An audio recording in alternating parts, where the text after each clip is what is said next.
Welcome this evening to our Ayurveda talk.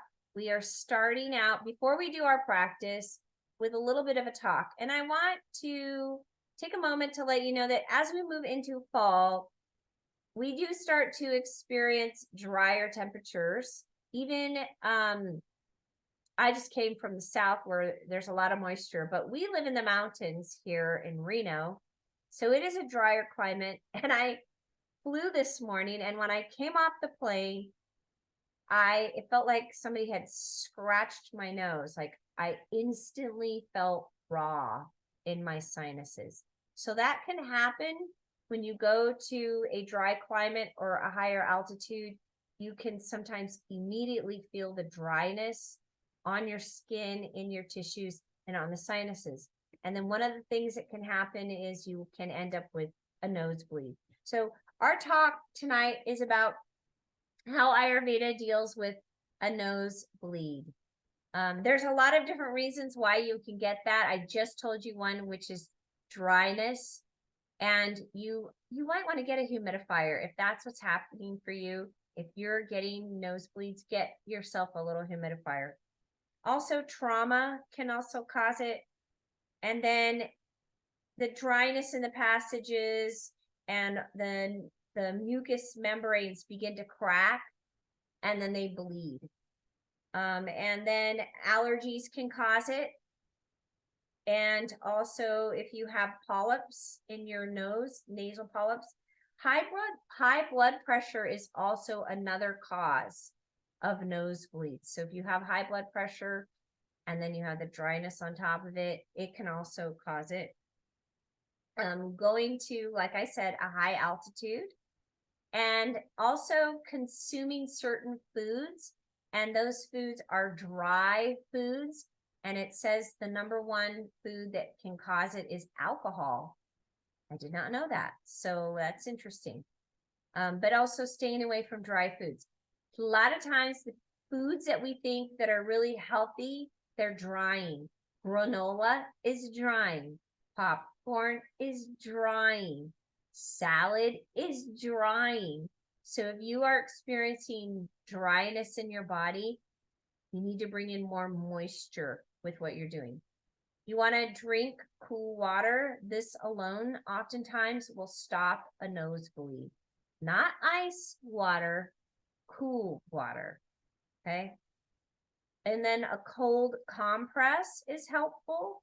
So you could just take a handkerchief or take a wet cloth and just soak it in some cool water. And then you just place it on the forehead and over the nose.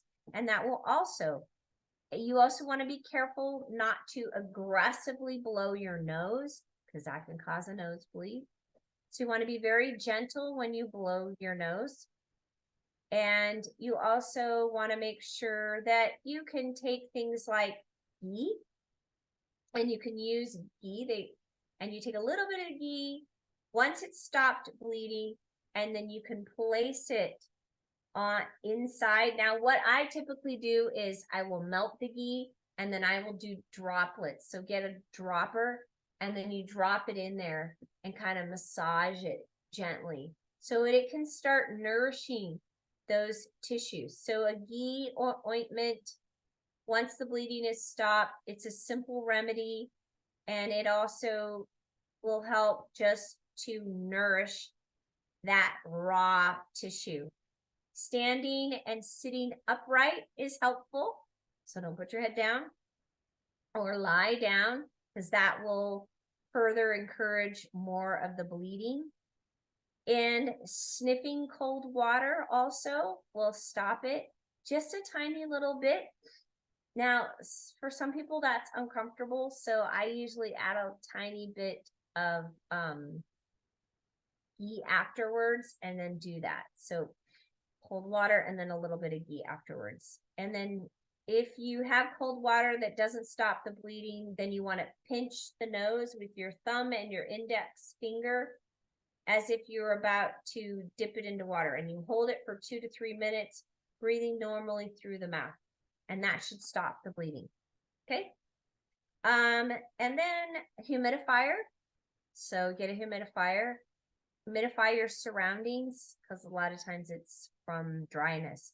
I have one of those single little ones. I got it at CVS, the drugstore, and you just put your whole face on it. It looks like an oxygen mask. You put that on and you can just inhale steam. It's so nice and nourishing. And there is a couple of herbal remedies. If you're interested in that, reach out to me.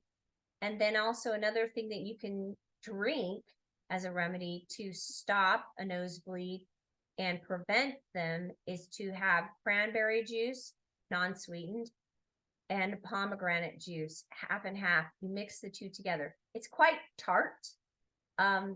So that will help stop the nosebleed. Or you can get pomegranate nose drops. When you do the pomegranate juice, you just if you pick up a few drops of the fresh juice in an eyedropper and you place it in the nostrils, it should instantly stop the bleeding. And then you want to follow a pitta pacifying diet, because when you're dealing with nosebleeds, it's typically a pitta condition. That means there's too much heat, too much fire. Okay? So those are the things. You also want to stop smoking, eating hot, spicy foods, stay away from alcohol, cigarettes, and also stay out of the sun, stay out of hot environments. Anything that is pitta provoking, anything that's going to increase heat. So not even doing a sauna at that time, because that can increase the heat. Okay, so those are little Ayurvedic tips on how to deal with a nosebleed. Let's move into our practice now and go from there. So I'm just going to pause this.